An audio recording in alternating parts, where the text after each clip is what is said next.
What started as a simple roadside breakdown turned into a life-changing encounter. Jonathan Reed, a wealthy retired businessman, was used to control, power, and transactions. But when a teenage boy named Lucas appeared out of nowhere to help him, refusing any reward, Jonathan was left shaken in a way he couldn't explain.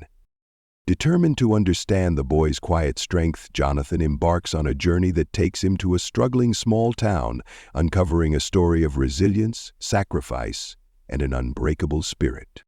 What he finds will challenge everything he thought he knew about success, generosity, and true wealth. You won't believe where this journey leads. Watch until the end to see how one act of kindness changes both their lives forever. Jonathan Reed had always been a man in control. At 73, he had spent a lifetime building an empire. Hotels, skyscrapers, shopping malls that bore his signature touch. His wealth insulated him from the unpredictable. If something went wrong, money and connections ensured a swift solution. But not tonight. Tonight he was stranded on a lonely Texas road, miles away from his luxurious estate. His silver Bentley sat still under the weight of a flat tire, the dashboard flashing an alert that felt more like an insult. The Texas heat, even as the sun dipped below the horizon, wrapped around him like a suffocating blanket. The air conditioner hummed at full blast, but it was barely making a difference. Jonathan sighed, drumming his fingers against the steering wheel. He had called roadside assistance twice.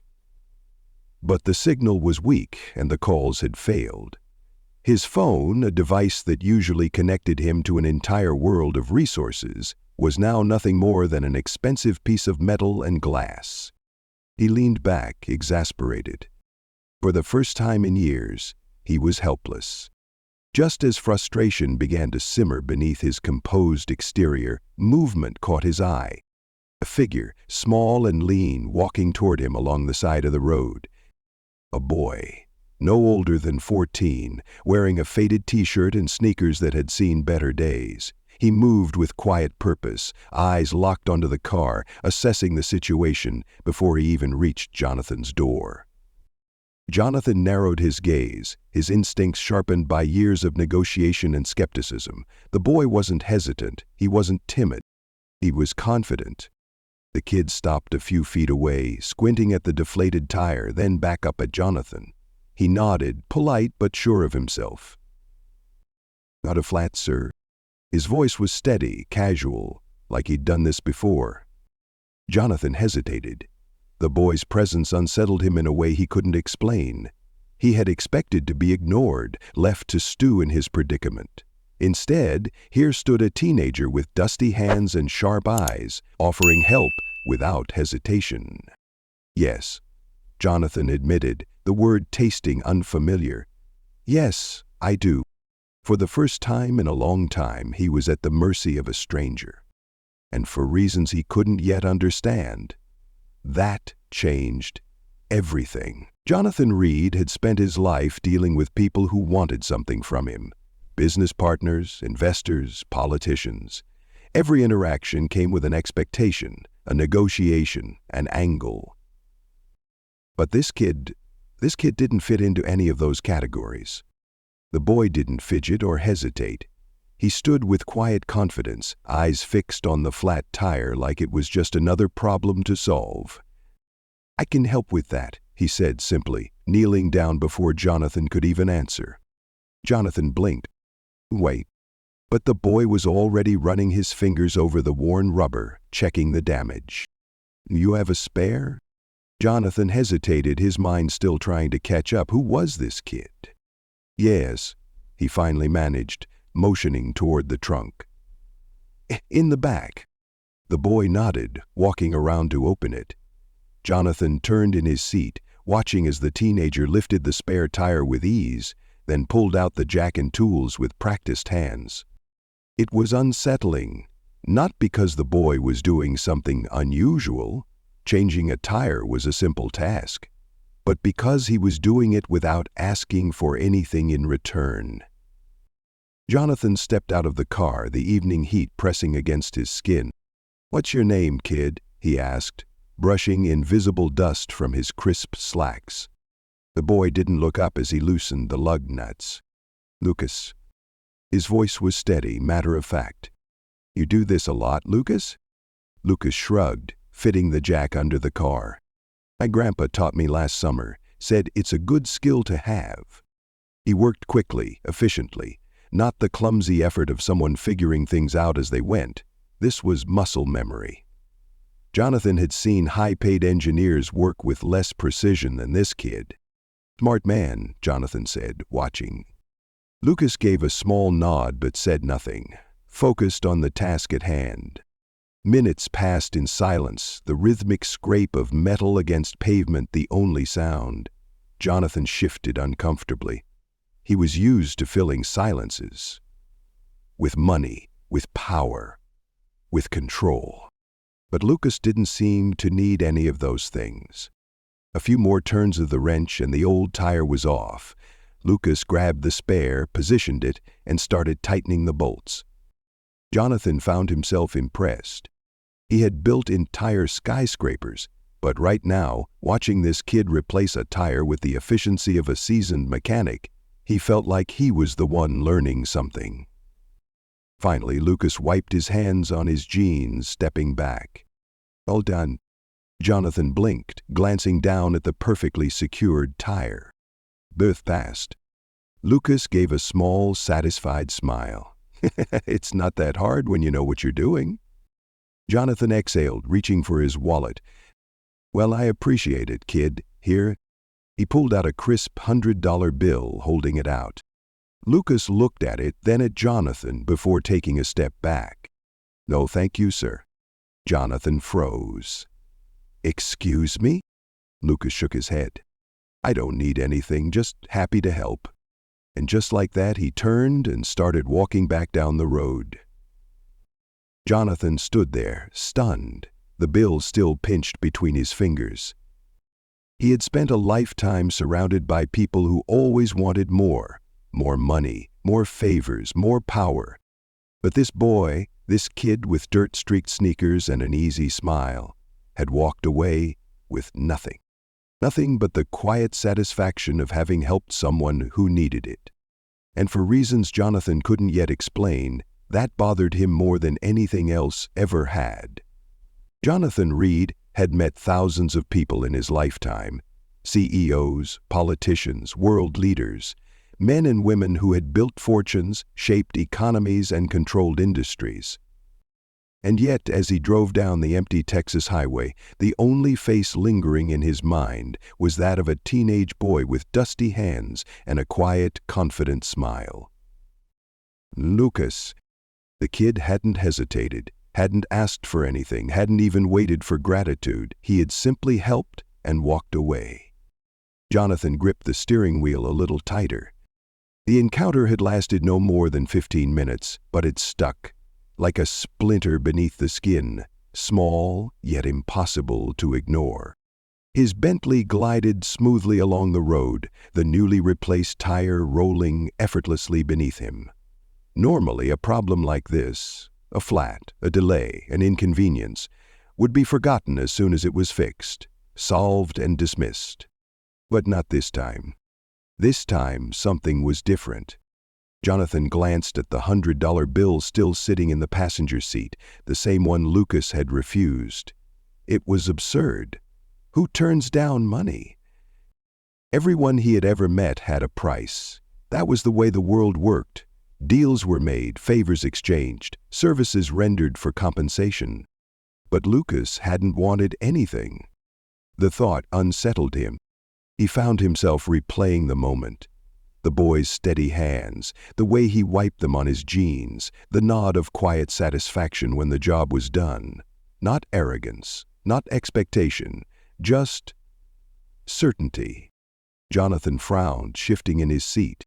Why did that bother him so much? The question haunted him as he pulled into the long driveway of his estate. The iron gates swung open automatically and his Bentley eased forward, rolling past perfectly manicured gardens and towering oak trees. The house loomed in the distance, a masterpiece of wealth, all sharp angles and pristine stonework, sprawling across acres of land. Yet, as Jonathan stepped inside, something felt off. His home, once a symbol of his success, now felt empty. He walked past rooms filled with expensive furniture he never used, past shelves lined with books he never read, past paintings that had been chosen by decorators rather than by him. Everything in his life had been curated, designed for luxury, and yet at this moment he couldn't shake the feeling that Lucas's small, worn-down home, wherever it was, probably felt more alive than this entire mansion. Jonathan sat down in his study, pouring himself a glass of scotch. The ice clinked against the crystal, the sound echoing in the vast, silent room. He should have forgotten about the boy by now. Instead, he couldn't stop thinking about him. He thought about the faded shirt, the beaten-up sneakers, the dust on his skin, evidence of a life that was undoubtedly hard. And yet, Lucas hadn't carried himself like someone who was struggling. He had carried himself like someone who knew exactly who he was. Jonathan exhaled, rubbing his temple. When was the last time he had met someone like that? The truth hit him like a punch to the gut. He hadn't. Not in years, not in decades, maybe not ever. He set down his drink, staring at the untouched meal on the table beside him. A perfectly cooked steak and roasted asparagus prepared by his private chef. He had everything, wealth, power, security, and yet in a single fleeting moment a teenage boy with nothing had made him question all of it. Jonathan leaned back in his chair, eyes narrowing. This wasn't over. He had to find that boy again. And this time he wasn't leaving until he understood why. Jonathan Reed had never been the kind of man to dwell on something. If a problem arose, he solved it. If a deal needed closing, he closed it. He didn't waste time chasing shadows or indulging in idle curiosity. And yet, here he was, driving back down that same desolate Texas road, scanning the horizon for a boy who had left him with more questions than answers. Lucas. The name had embedded itself in his thoughts, refusing to let go. He didn't know why he was doing this. Guilt, gratitude, something else entirely. Whatever it was, it gnawed at him, an itch he couldn't scratch, a pull he couldn't ignore. Jonathan pulled into a gas station, the same one he had passed the night before, a run-down place with a faded sign and a single dimly lit pump. He rolled down his window, catching the eye of the gray-haired attendant leaning against the counter. "Excuse me," Jonathan called. "I'm looking for a kid, about 14, dark hair, skinny, good with cars. Name's Lucas. Know him?"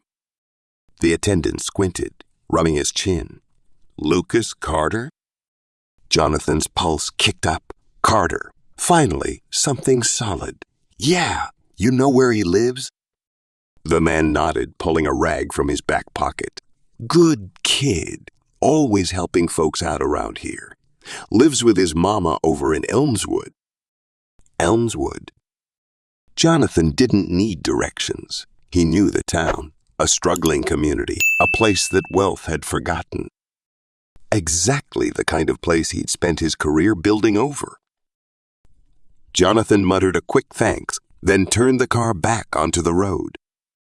He had no plan, no idea what he would even say when he found the boy, but something told him he needed to see this through. The drive to Elmswood took just under an hour, but Jonathan barely noticed the scenery. His mind was racing. The deeper he went, the clearer the contrast became. The polished skyscrapers and pristine hotels he had spent decades developing were a world away from the cracked sidewalks and weathered homes of this town. People sat on porches in the late afternoon sun. Kids played in yards with patches of missing grass, and every house looked like it had seen better days. And yet, there was something else, too. Life, connection, a sense of community that his wealth had never been able to buy. Jonathan pulled up to a small one-story house at the end of a quiet street. The porch sagged slightly under its own weight, but the place was clean, well kept, loved. He hesitated for a moment, then stepped out, adjusting his cuffs like he was preparing for a board meeting, though this felt far more important. The door opened before he could knock. A woman in her early 40s stood in the doorway, wiping her hands on a dish towel. Her eyes, sharp, guarded, but kind, scanned him carefully. "Can I help you?" Jonathan cleared his throat. "I'm looking for Lucas. I think I met your son yesterday." Her expression softened, and a knowing smile crossed her face. "That sounds like my Lucas," she said, stepping aside. "He's out back. You're welcome to wait." Jonathan exhaled, stepping into a home that, despite its worn edges, already felt warmer than any place he had ever known. Jonathan stepped inside, and for the first time in years, he felt out of place. The house was modest, the furniture worn but well kept. A faded couch, a wooden coffee table covered with neatly stacked papers, and a few family photos lined the walls. One in particular caught his attention. A much younger Lucas, beaming, sitting on a man's shoulders. His father, maybe? But there were no recent pictures of the man.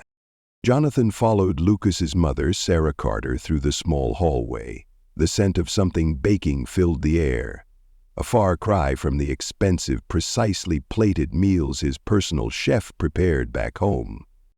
Sarah led him through the back door where Lucas was kneeling in the dirt, hammer in hand, fixing a section of the fence. Jonathan hesitated, watching for a moment. The kid worked with the same quiet efficiency as when he had changed the tire. Focused, methodical, precise. Lucas looked up and blinked in surprise. "Mr. Reed?" Jonathan offered a small nod. "Didn't expect to see me again, did you?" Lucas wiped his hands on his jeans, standing. "Not really. Everything okay?" Jonathan exhaled, pushing his hands into his pockets. "I just wanted to thank you again. You helped me when I really needed it, and I guess I couldn't stop thinking about it." Lucas shrugged, clearly unfazed. It wasn't a big deal. But to Jonathan it was. Sarah stepped forward, arms crossed, but her tone gentle. "Lucas helps a lot of folks around here. It's just who he is." Jonathan studied the boy, his gaze lingering on the calloused hands, the dirt-streaked clothes, the shoes that looked 2 sizes too small. This wasn't just a kid who helped out. This was a kid who had learned to carry the weight of responsibility far beyond his years. Something about that unsettled him. He gestured toward the fence. "That fall apart on you?" Lucas shook his head. "It was falling apart when we moved in. Been fixing it, little by little. It's not much, but it's ours." Sarah smiled, her pride evident. "Lucas has a knack for fixing things. He's been helping me keep this place standing since he was old enough to hold a hammer." Jonathan felt something tighten in his chest. He glanced around the yard, the uneven grass, the mismatched boards in the fence, the small tools neatly arranged in a repurposed crate. This wasn't just a home. It was a battle. A constant fight to hold on to something. "Where's his father?" The question left his lips before he could stop it. Sarah hesitated, then sighed. "He passed when Lucas was 7. Car accident. It's just been the 2 of us since." Jonathan felt a pang of something unfamiliar. Lucas had grown up without a father, yet here he was, standing tall, carrying burdens that no child should have to, and he had never once asked for anything. Jonathan had spent his life surrounded by powerful men, self-made billionaires, world leaders. But standing in this yard, looking at this boy, he wasn't sure he had ever met someone stronger. Jonathan Reed had spent decades making cold, calculated decisions, analyzing numbers, assessing risks. But nothing in his lifetime had prepared him for this. He had assumed Lucas's life was hard. The worn clothes, the old sneakers, the way he carried himself like someone who had seen too much too soon. But standing in the backyard of the Carter home, the full weight of the boy's reality settled in. Sarah Carter motioned toward the small house. "Would you like some coffee, Mr. Reed?" Jonathan hesitated, then nodded. "That'd be nice." Inside, the home was even smaller than he had expected. The kitchen cabinets were old and slightly crooked, the wallpaper peeling in places, the linoleum floor scuffed from years of wear. The table in the center of the room was clean but clearly aged, its edges softened by time and use. Sarah poured 2 cups of coffee, setting one in front of Jonathan as she sat across from him. Lucas leaned against the counter, watching but saying nothing. Jonathan took a sip, then glanced around. There was no luxury here. No modern appliances, no expensive decor, no polished marble countertops like the ones in his own home. Yet there was a warmth in this place, a feeling of resilience, of making the best with what little they had. "So," Jonathan said, setting his cup down, "how long have you lived here?" Sarah exhaled, folding her hands together. "Almost 8 years now. After my husband passed, we had to leave our old place. It was too much to afford on my own." Jonathan nodded slowly, his gaze flickering toward Lucas. 8 years. That meant Lucas had been just a kid when life had turned against him. Sarah continued, "I work at the diner in town. It pays the bills, but—" She hesitated, offering a small, tired smile. "Lucas has always done his part to help, more than he should have to." Lucas shifted, looking uncomfortable. "Mom?" "It's the truth," Sarah interrupted gently, looking at her son with unmistakable pride. Jonathan remained silent, processing everything. Lucas had never complained, never made excuses, never asked for pity. Instead, he had picked up tools and done what needed to be done. Jonathan thought about his own childhood, about how he had fought his way out of poverty, determined to build an empire so he would never feel powerless again. But Lucas? Lucas wasn't running from anything. He was facing it head on. Jonathan's throat tightened. He had spent his entire career surrounded by powerful men, yet sitting here he realized that true strength looked a lot like a 14-year-old boy who refused to give up. For the first time in a long time, Jonathan felt small. And for the first time in his life, he wasn't sure what to do about it. Jonathan Reed had made countless big decisions in his lifetime. Multi-million-dollar deals, investments that shifted markets, strategies that built empires. But this decision felt different. Sitting in the Carter home, he realized that for the first time in years he wasn't thinking about profits, losses, or power. He was thinking about doing the right thing. Lucas and his mother didn't ask for anything. They never had. But that was exactly why Jonathan couldn't just walk away. He set his empty coffee cup down and met Sarah's gaze. "You've done a hell of a job raising him." Sarah smiled, though there was exhaustion in her eyes. "I've done my best. But he's always been different. Stronger than most." Jonathan nodded, glancing at Lucas, who was still leaning against the counter, arms crossed, watching him carefully. "You ever think about college, kid?" Jonathan asked. Lucas hesitated, then shrugged. Yeah. I'd like to be an engineer someday. Build things that last." Jonathan's chest tightened. "So, what's stopping you?"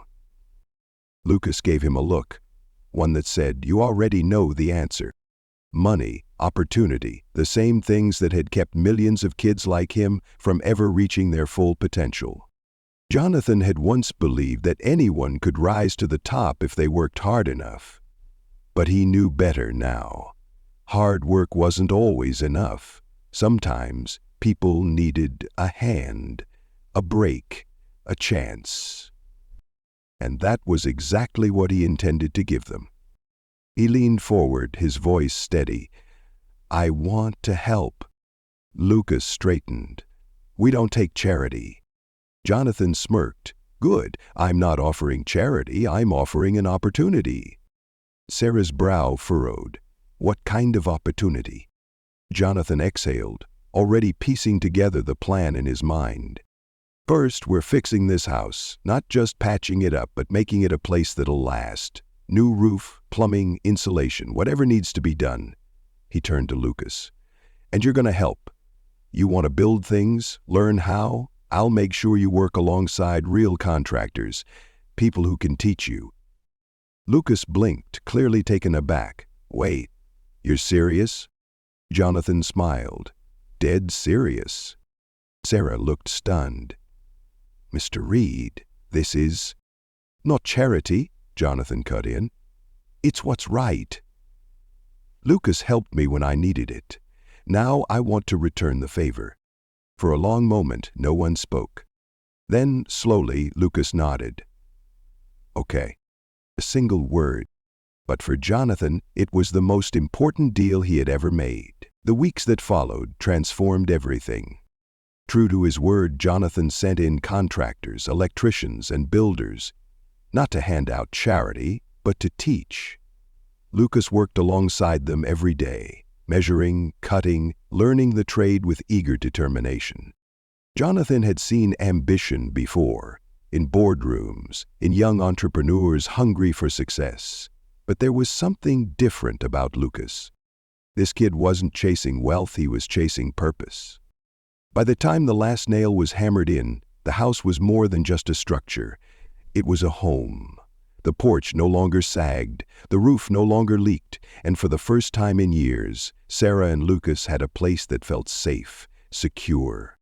The day the final touches were completed, neighbors gathered to see the transformation.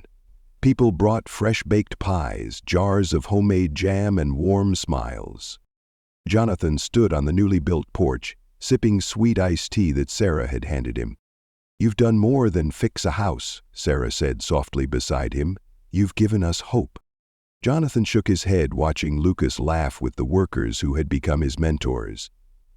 "No, you two gave me something first. I just finally learned how to give back." Lucas stepped up, wiping sweat from his forehead. "Mr. Reed, I've been thinking a lot." Jonathan raised a brow. "Oh yeah? About what?" Lucas shifted, his voice steady. "About what you did for us. I want to do something like this one day. Help people. Build things that matter." A slow, proud smile spread across Jonathan's face. "You already are, kid," he said, resting a hand on Lucas's shoulder. "You started all of this, with a wrench, a little kindness, and no expectation of anything in return." Lucas grinned, and for the first time in years, Jonathan felt something he had long forgotten: peace. As the sun dipped below the horizon, casting a warm glow over the small town that had changed him, Jonathan realized something. This wasn't the end. It was the beginning of something far greater. Life is often measured by wealth, achievements, and status. But true fulfillment comes from connection, kindness, and purpose. Jonathan Reed spent decades building an empire, yet it took one small act of generosity from a young boy to remind him of what truly mattered. Lucas didn't have much, but he had integrity, resilience, and a willingness to help without expecting anything in return. In a world where so many seek rewards for their actions, his selflessness stood out. It was a reminder that giving doesn't have to be grand. It just has to be genuine. For many older adults, life can feel like a series of chapters closing. Retirement, children moving away, familiar routines fading. But this story teaches us that it's never too late to find new purpose. Helping others, mentoring the younger generation, or simply showing up for someone in need can create ripples that last beyond a lifetime. No matter where you are in life, you still have the power to make a difference. Sometimes, the greatest gift we can give is not money or material things, but our time, wisdom, and compassion. At its core, this story is about kindness, second chances, and the unexpected ways we can change each other's lives. Jonathan thought he had everything, but it took a boy with nothing to remind him of what truly mattered. If this story touched your heart, leave a like and subscribe to the channel for more heartfelt stories about friendship, resilience, and the power of human connection.